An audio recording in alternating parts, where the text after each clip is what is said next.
संशय की निवृत्ति कैसे होगी महाराज? ये संदेह बड़ा खतरनाक है। गीता में भगवान ने कह दिया संशय आत्मा ही, संशय आलू व्यक्ति का विनाश हो जाता हमारा, बचेगा। अब ये संशय जो बंधन है, संशय है, शोक है, इनका निराकरण एकमात्र गुरु के ज्ञान से होगा। इसलिए अंतिम में कहा, अब ये भी एक समस्या है। देखो कबीर के जीवन में भी संशय हो गया, संदेह हो गया। सुप्रसिद्ध दोहा आप जानते हो, गुरु गोविंद दोनों खड़े ताके लागू पाए, बलिहारी गुरु। एक और गुरु खड़ा है और एक और भगवान खड़ा है। अब वो सोच रहे हैं गुरु को प्रणाम करूं कि भगवान को करूं, क्या करूं? बोलो ना भाई कोई पीछे। गुरु को प्रणाम किया जाए कि भगवान को किया जाए? आपके सामने स्थिति हो तो क्या करोगे? ये तो आपने सुन लिया इसलिए कह रहे हो। तो कबीर जैसा संशय में पड़ा, क्या करूं? पहले एक बार भगवान की तरफ जाता है, एक बार गुरु की तरफ जाता है। इसको करूं कि इसको करूं? इसको करूंगा तो ये रूठ जाएगा, इसको करूंगा तो ये हो जाएगा, क्या करूं? फिर जो विवेकी होता है, सत्संगी होता है, थोड़ा विवेक से काम लेता है। अनाड़ी तो झटपट में कुछ भी कर देगा। विवेकी ने विचार किया, फिर सोचा किसको करना चाहिए। जब विवेक किया तो उनके मन में आया, जो भी हो मैं पहले किसको करूंगा? अब आपकी बात है, किसको करूंगा? विवेक से करना, वैसे नहीं कह देंगे गुरु को। क्यों? और अंतिम में सूत्र दे दिया, जिन्हें गोविंद दियो, जिसने परमात्मा को मिलाया है। परमात्मा ऐसे मिलने वाला नहीं था। किसके कारण मिला? जिसके कारण मिला उसको मैं पहले प्रणाम करता हूं। यद्यपि आपके भीतर भी परमात्मा है, आपके बाहर भी परमात्मा है, दाएं भी है, बाएं भी है, ऊपर भी है, नीचे भी है।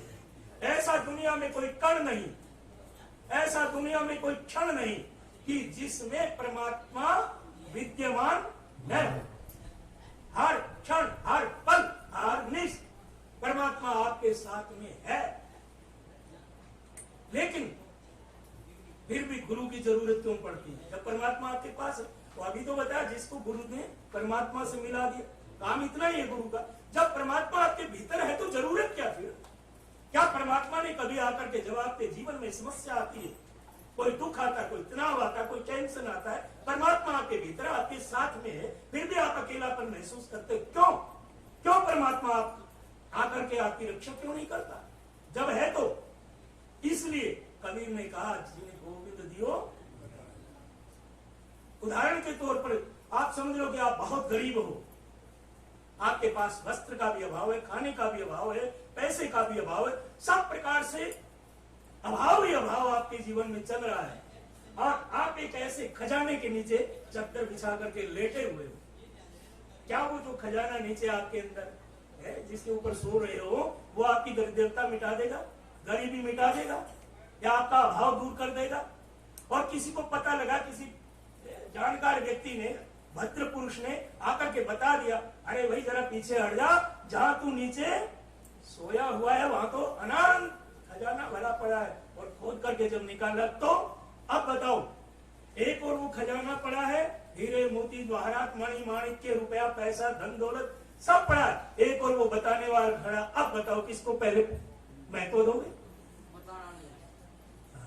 बात तो सही कह रहा, बताने वाले, क्योंकि वो तो पहले पढ़ा ही था, उसके ऊपर अनभिज्ञ था। इसलिए गुरु भी वही करता है, वो परमात्मा तो पहले से ही तुम्हारे अंदर है, बस एक पर्दा आ गया है, एक अज्ञानता आ गई है, उस अज्ञानता को हटाना है, उस पर्दे को हटाना है। वही पर्दा हटाने के लिए गुरु की जरूरत पड़ती है। और उस गुरु के लिए क्या करना पड़ेगा? अंतिम में क्या बोला था? भव सागर से तिरना चावे, वेद गुरु का शरण का अर्थ क्या? एक बार आ गए, गुरु ले मंत्र ले लिया और बस जोड़ दिया, हाथ हो गया, फिर छुट्टी, ना गुरु का पता ना चेले का पता। इसका नाम गुरु? गुरु शरणागति इसका अनन्य समर्पण भाव उसको बोलते हैं। या तो शीश झुकाओ मत, और झुकाओ तो फिर कभी जिंदगी में उठाओ, ऐसी स्थिति होनी चाहिए। पूरा समर्पण जब हो जाता है तब गुरु की कृपा का आशीर्वाद प्रसाद के रूप में शिष्य को उपलब्ध होता है। शरणागति का इसलिए अर्जुन को भी भगवान ने क्या कहा, सर्वधर्मान परित्यज्य मामेकं शरणं व्रज अहम त्वाम सर्व पापेभ्यो मोक्षयिष्यामि मा शुचः।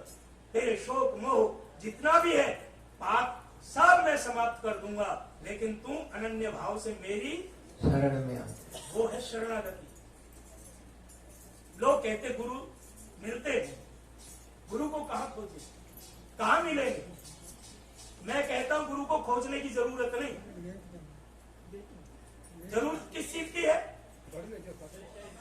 तो ये आपकी खटपट चलेगी, मेरा कनेक्शन कट जाएगा, फिर भजन बोल के छुट्टी कर देते हैं। भजन बोल दे छुट्टी। राम कुमार जी कब तक है?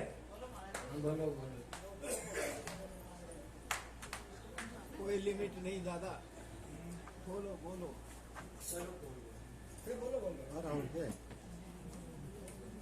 चलो 5 मिनट बोल के फिर करते जीवन। चलो थोड़ा बोलते बोलो जी, बोलो बोलो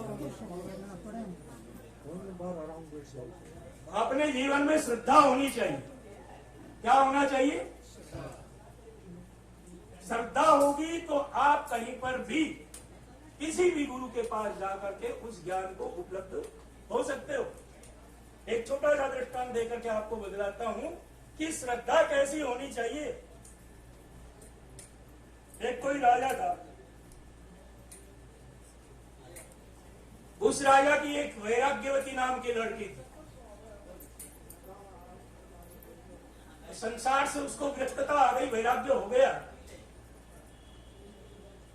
और जब भी बात करे वैराग्य की करे, परमात्मा की बात करे, आत्मा की बात करे, राजा को अच्छा न लगे।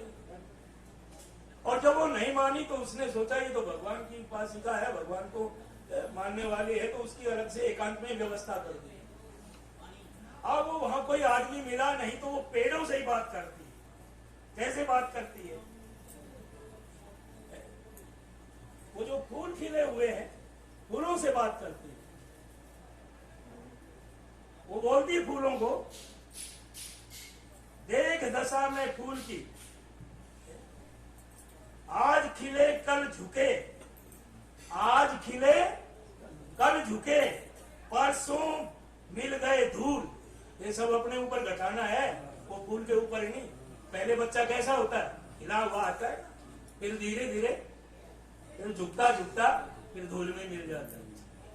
उस फूल को देख करके वो बोलती है, आज खिले कल झुके, परसों मिल गए धूल, देख दशा यो फूल की कि क्यों फूले हो फूल। क्यों आए हो? यदि ऐसे ही आए और पशुओं की तरह खा पी करके, खाओ पियो मौज उड़ा करके इस दुनिया से चले गए, तो उस फूल की तरह वो कहते तुम आए क्यों इस जगत में फूल करके? आना ही नहीं चाहिए था यदि आपकी ऐसी स्थिति बननी है तो। कभी कभी पेड़ों से बात करती और बात करते बोलती, पत्ता बोला वृक्ष से, सुनो वृक्ष बन राय, और अब के बिछड़े कब मिले दूर पड़ेंगे जाए। तरवर बोला पात से, सुनो पात मम बात, या घर की यह रीति है, एक आवत एक। ये संसार का नियम है, एक आता है बुढ़ा जाता है तो बुढ़ा आ जाता है, बुढ़िया जाती है तो बुढ़िया आ जाती है। ये आना जाना संसार का। रहट कैसा लग रहा पेरा, रहट कैसा लग रहा पेरा, कभी ऊपर कभी नीचे गिरा, कभी ऊपर कभी नीचे गिरा। अब इस ऊपर नीचे वाले से छूटना है तो किशनलाल जी ने कहा था उसी बात पे, सारी बातों को लेकर के चल रहा हूं मैं। आनंद की बात पर भी चले, ज्ञान की बात पर भी चले, नाम की बात पर। वो फेरा कब मिटेगा जन्म मरण वाला? राम ही राम रटोरे मन मेरा, राम ही राम रटोरे मन मेरा, रटोरे मन मेरा, भजोरे मन मेरा, रटोरे मन मेरा, भजोरे मन मेरा, राम ही राम रटोरे मन मेरा, राम ही राम रटोरे मन मेरा। और क्या बात करती है? अकेले में बैठी बैठी अपने आप ही गुनगुना रही। रात्रि का समय, एक प्रहर समाप्त होने को जा रहा है, रात्रि का प्रथम प्रहर, और वहां बैठी बैठी गीत गा रही है। हम देखत सब जग गयो और जग देखत हम जाए। हम भी रहने वाले नहीं, हम देख रहे हैं हमारे सामने बच्चा जा रहा है, जवान जा रहा है, बूढ़ा जा रहा है। हमें भी चेतना चाहिए। जो विवेकु होगा वो समझेगा कि एक दिन मुझे भी यहाँ से जाना होगा। लेकिन हिरण्यकशिपु जैसा होगा तो वो नहीं सोचेगा कि मुझे जाना है। वो तो अजर अमर होने का वरदान मांगेगा कि मैं कभी किसी से मरूं नहीं, ऐसा बन जाऊं। पर वो इस सब नश्वरता को देखते देखते उसको जब बोध हुआ मुझे भी इस शरीर को एक दिन, ये अनित्य है, नश्वर है, नाशवान है, अनित्यम क्षणम इमं लोक अजस्व प्राप्य माम है। इस नश्वर क्षण भंगुर विनाशी संसार का परित्याग करके मुझे एक दिन जाना है और एक दिन मुझे इसी शरीर के माध्यम से उस अविनाशी सत्ता को प्राप्त करना है। ये शरीर हमारा साधन है और साध्य हमारा परमात्मा है, लक्ष्य हमारा परमात्मा है, मंदिर हमारी परमात्मा है।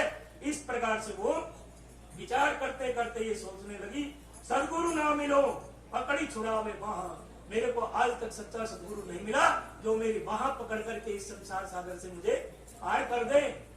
इस प्रकार से जब वो विचार कर रही थी, बैठी बैठी गीत गा रही थी कि रहना नहीं देश बिगाना है, रहना नहीं देश बिगाना है, बिगाना है, बिगाना है, बिगाना है, बिगाना है, रहना नहीं देश बिगाना है, रहना नहीं देश बिगाना है।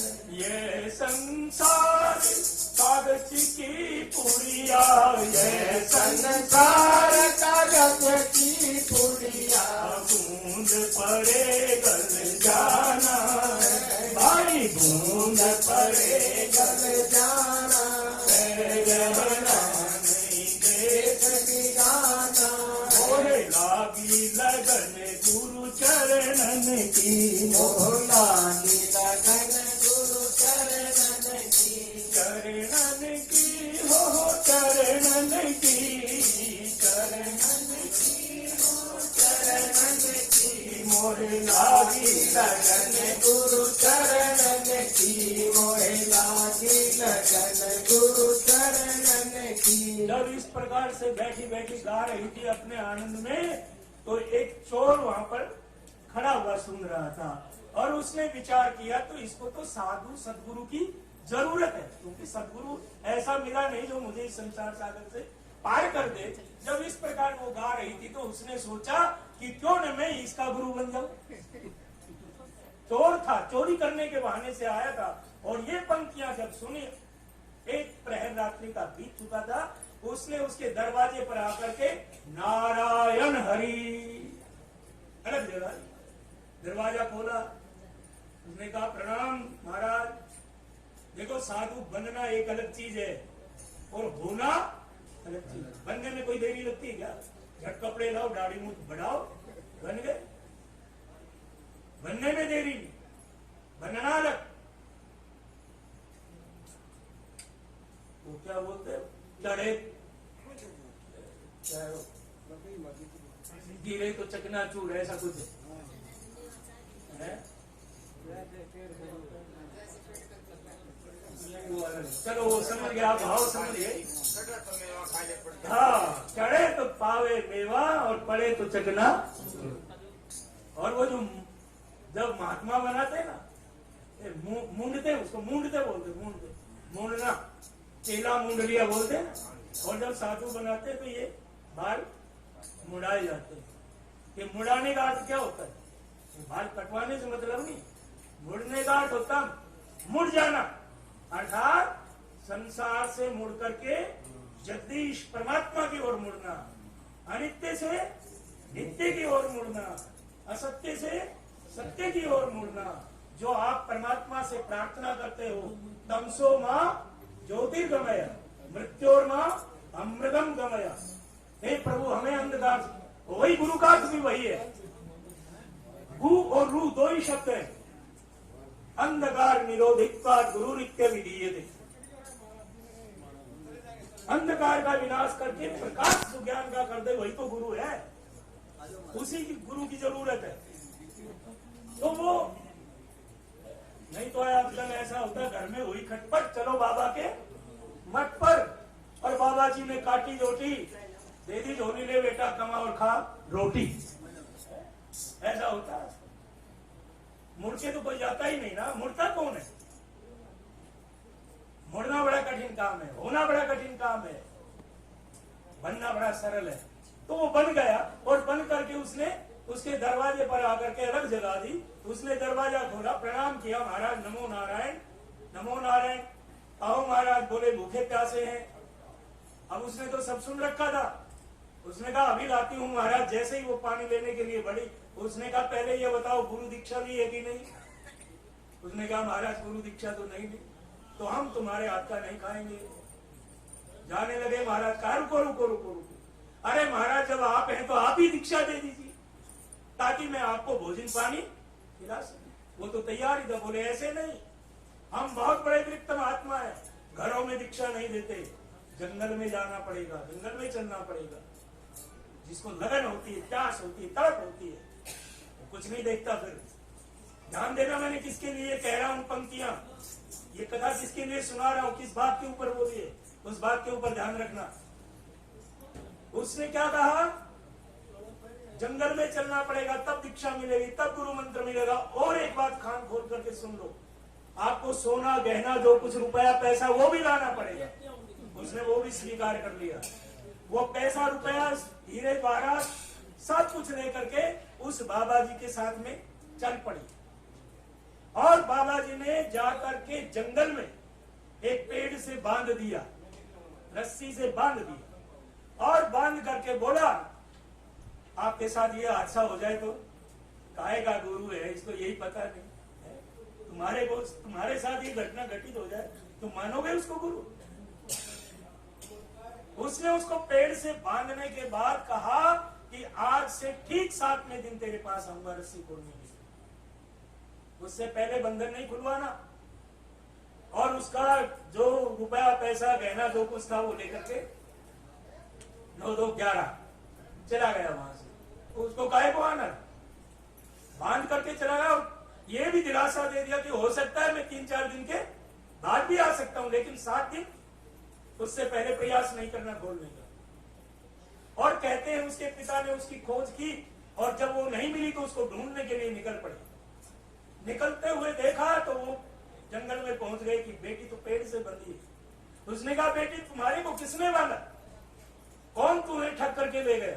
उसने कहा ये मेरे गुरुदेव ने बांधा है, और गुरुदेव ही इसका बंधन खोलेंगे। राजा ने बहुत प्रयास किया, बेटी मैं तेरा बंधन खोल दूंगा, वो कोई ठगवद रहा होगा, तुझे बहका करके चला गया। उसने कहा आप मेरे पिता, मैं आपको प्रणाम करती हूँ, लेकिन मैं भी बंधन तभी खुलवाऊंगी जब मेरे गुरुजी आकर के खोले। नहीं खुलवाया। कहा जा फिर नहीं खुलवाती, मैं चला। पिता चला गया। उधर 3 दिन के बाद कहते भगवान का सिंहासन भी डोलने लग गया हमारा। भगवान ने नारद को आदेश दिया देखो कौन है, और नारद जी आए ढूंढते ढूंढते उसी स्थान पर जब पहुंचे नारायण नारायण करते हुए, तब नारद जी ने कहा अरे तुम्हारी दशा ऐसी किसने कर दी? तो उसने कहा मेरे गुरुदेव ने की है, मेरा गुरु मुझे बांध कर गया और 7वें दिन आएगा। उसने कहा कोई गुरु वुरु नहीं, वो तो ढोंगी था, तेरा जो सामान लेना था लेकर के चला गया, अब आने वाला नहीं। तू मुझे जानती है? उसने कहा हाँ मैं जानती हूँ, तुम नारद हो। बोले नारद मैं हूँ और भगवान का भक्त हूँ, इसलिए मैं तेरे बंधन को खोल देता हूँ। उसने कहा नारद जी क्षमा करना, वो ढोंगी नहीं था, अरे वो मेरा गुरु था। वो मेरा गुरु यहाँ बांध करके नहीं जाता तो आपका दर्शन कैसे होता, ये तो बतलाओ। नारद जी भी हार गए, चले गए, उसने बंधन नहीं। अंत में भगवान के पास जब कहा तो स्वयं भगवान नारायण उसके पास में आए और आकर के कहा कि मैं स्वयं परमात्मा हूँ, तेरा बंधन खोलने के लिए आया हूँ, मैं तेरा बंधन खोल देता हूँ। उसको भी भगवान को भी प्रणाम करते हुए कह दिया कि मुझे बंधन आपसे भी मेरा गुरु ही खोलेगा तो खोलेगा, अन्यथा बंधन खुलवाने वाली। भगवान भी हार गए महाराज। आज देख लो, सबका बंधन खोलने वाला भी आज हार गया उस भक्त के सामने। और नारद जी को आदेश दिया कि जाकर देखो कि वो कहाँ है। नारद जी ने कहा महाराज मैं कहाँ ढूंढता फिरूंगा, क्या पता कहाँ है। भगवान ने कहा कि कहीं न कहीं वो सेंध लगाता हुआ मिलेगा तेरे को, जा जल्दी। और नारद जी गए तो वो तो वही काम में था, उसका काम ही वही था, सेंध मारने के चक्कर में खड़ा था। और नारद जी ने श्रीमन नारायण नारायण नारायण श्रीमन नारायण नारायण सब नारायण नारायण करके उसने कहा कि भाई तू क्या कर रहा है। तो मैं पहले ही कह रहा था भाई, अपनी तो गाड़ी चल पड़ी, बस अभी कर 2 मिनट और धैर्य रख, 2 मिनट बस। अच्छा, इसका मतलब ध्यान से सुन रहे हो, आनंद आ रहा है, यही पहचान होती है। अच्छा बताओ क्या बोल रहा था मैं, अब पता लग जाएगा।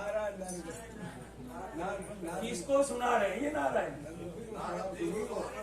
नारद जी उस चोर के पास में आकर के जब नारायण नारायण करते हुए आए तो उसने कहा कि महाराज आपको भगवान ने बुलाया। वो चोर बड़ा आश्चर्यचकित हो गया, मैंने जन्म से लेकर आज तक चोरी की, मेरा और भगवान से क्या ताल्लुक, भगवान मेरा क्या करेंगे। बोले नहीं तुझे चलना पड़ेगा, बुलाया है। और जैसे ही नारद जी भगवान के पास उस चोर को लेकर के गए, आज भगवान को भी उस चोर को प्रणाम करना पड़ा। बोले गुरु महाराज, अरे महाराज तुम इसका बंधन काटो, ये तुम्हारी प्रतीक्षा में है।